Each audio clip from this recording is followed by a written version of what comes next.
Got a little dusting of snow here in the mountains today, which is actually perfect for this video because winter, in so many ways, represents a season of death and rest before rejuvenation.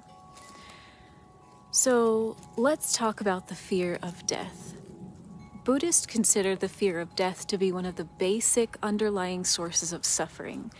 It contributes to what's called all-pervasive suffering, and for some people it can become very, very intense as they consider death at certain times in their lives.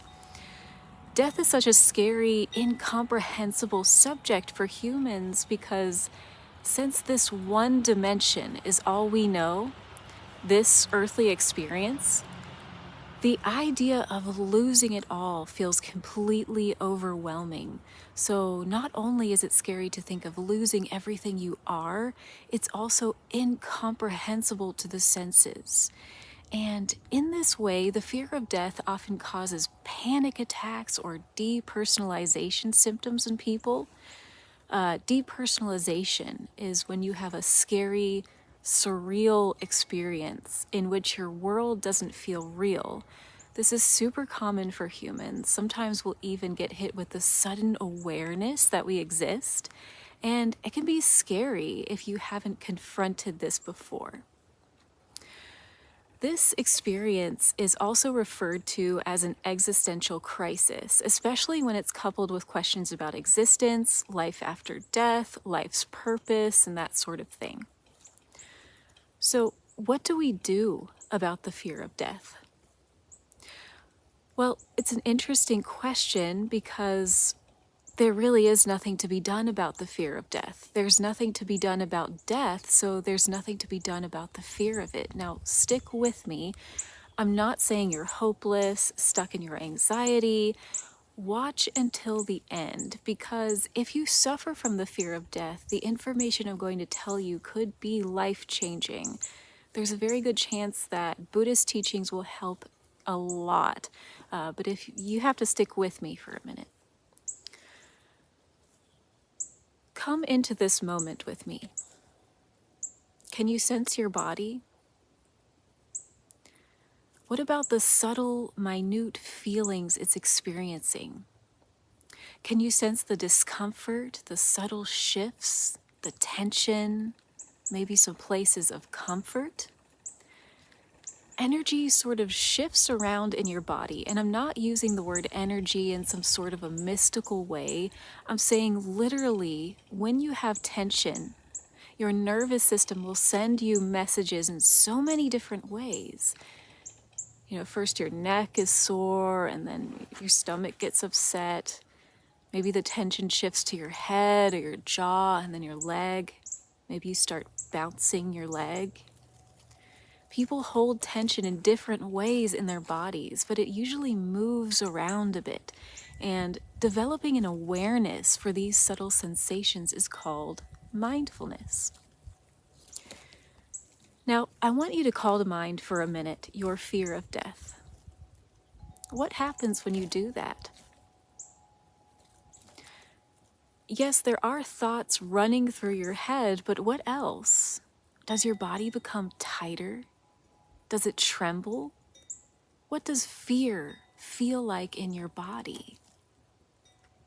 If you've ever had a panic attack, you know just how intense the symptoms of fear can be. And many spiritual teachers actually consider panic attacks to be a sign of someone beginning to wake up to a deeper awareness of their existence. They consider it a good thing. It's just scary at first. If you've lived your whole life just kind of going from work to the shopping mall to home where you turn on the TV, you've largely lived in a world that's purposefully out of touch with real existence. And so when you're suddenly confronted with real existence, it's scary.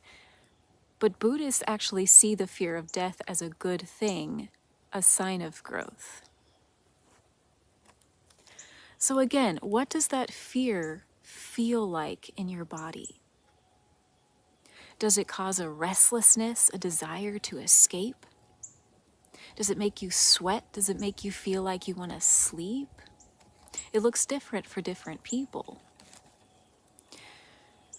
Here's what I want to make you aware of now.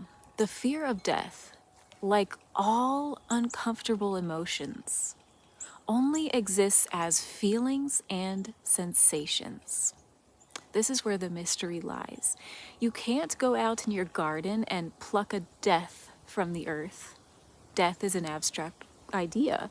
You may have seen a dead body, but you've never seen death. There's a Buddhist story that goes like this. A Zen master and his student are sitting on a hill. The student asks, "Master, what happens after we die?" And the master replies, "I don't know." The student says, "How can you not know? You're the master." And the master replies, "But I'm not a dead master." This story illustrates a spiritual seeker's commitment to the present moment and to absolute truth. The present moment, if you think about it, is absolute truth because it's all we'll ever truly know. Yes, you have ideas about the past and future, but they'll always be that, just ideas in the brain, contained in the present moment. So why is that important? Because the Buddhists acknowledge that the fear of death exists as a feeling right now and right here. It's not an actual threat like a tiger chasing you. Even if you were in physical danger, there would be the danger itself and the feeling of fear, two separate phenomena in the same moment. So here lies the secret. We identify completely with our feelings, so that when we have a bad feeling, we feel like it's happening to us. This fear is hurting me.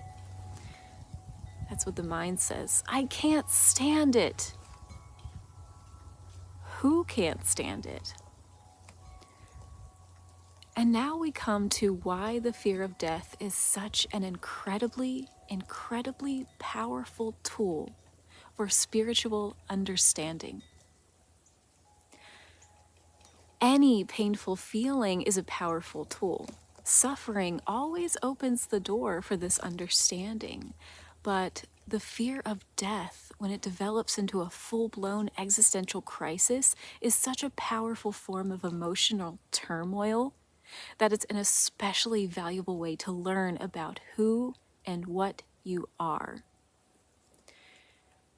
It will create an understanding of what you are and what your sensory experience is.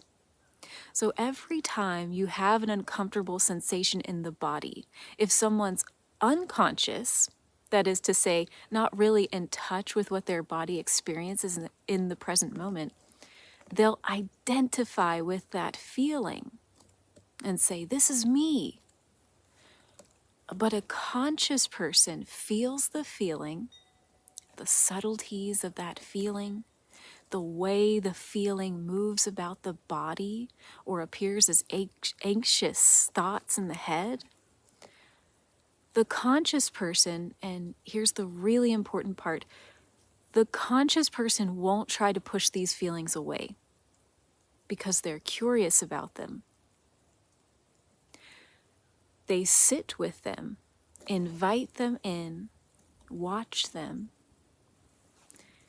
It's even clearer to see when uncomfortable feelings get really intense, such as during a panic attack, because what you can practice is allowing. Say to yourself, I allow these feelings to become as intense as they want to be. I allow these feelings to stay in my body for as long as they need to. And watch what happens. What's actually happening on a physical level is your nervous system is trying to send you messages that it's in danger. And when you're avoiding your feelings, your nervous system will send louder and louder messages, trying to get your attention. Then when you finally sit down and listen, it goes, "Oh, you're listening to me." For a while, the symptoms of fear will continue. It's like a crying child when you pick them up and they'll keep crying for a while and bury their head in your shoulder and tell you all about what's bothering them. But in time, their sobs will quiet and they may even start to fall asleep in your arms. This is what happens when you start to listen to the sensations of your body. Actually, people who are really dedicated to the practice of mindfulness are able to transform their uncomfortable feelings into pleasant sensations. Now, this happens naturally. It's not something you force. It happens naturally all on its own when the body starts to sense that you're listening, that you're allowing its messages to flow. So, this is how you treat the fear of death. You allow it as physical sensations. You watch and listen. It's a good way you deal with any unpleasant emotion. If you can be committed to this practice, people who only go halfway find that the fear increases and they never heal. So they might allow the feeling of fear for a minute or two and then become so overwhelmed by the sensations that they pull back and turn on the TV or something and try to become unconscious again. But remember, when you're feeling your feelings and another feeling or thought pops up that says, "This is too scary, I can't do it," that's just another sensation. Here's the truth you'll begin to realize as you practice this mindfulness. Every sensation is visible in the eye of awareness. Awareness isn't a sensation, because if awareness could sense itself, it would be split in two. It wouldn't be awareness. This is why Buddhists often give analogies like, can you cut a knife with its own blade? Or can you look at your own eye? Anything that passes through the window of awareness is observable, noted within awareness. Anything you can perceive, you can perceive. Just notice what's there, whether it's thoughts or sensations, and allow what's there. You don't need to add to it, because, of course, if you were to add thoughts to it, they would only be more phenomena. So this is how you treat the fear of death. Like all overwhelming, uncomfortable emotions, there's no solution to death itself, but that's okay. It's okay because if the fact that there's no solution causes emotional turmoil in the body, that turmoil is seen and greeted with acceptance and awareness. We don't know what happens after we die. Religions have plenty of theories, but there's power too in that simple phrase, "I don't know." There's a lot we don't know, and that's okay. We were given this present moment, and even if you died and you crossed over into the heavenly realms, you would be sitting there in the present moment too, maybe wondering what lay beyond heaven's outer walls. That is, the present moment is always what's sacred, no matter where you are. And in this way, how could we ever be sure we weren't in heaven now? Maybe if we could allow our sensations to be as they are, and not always judge them as good or bad, we would be in a heavenly place.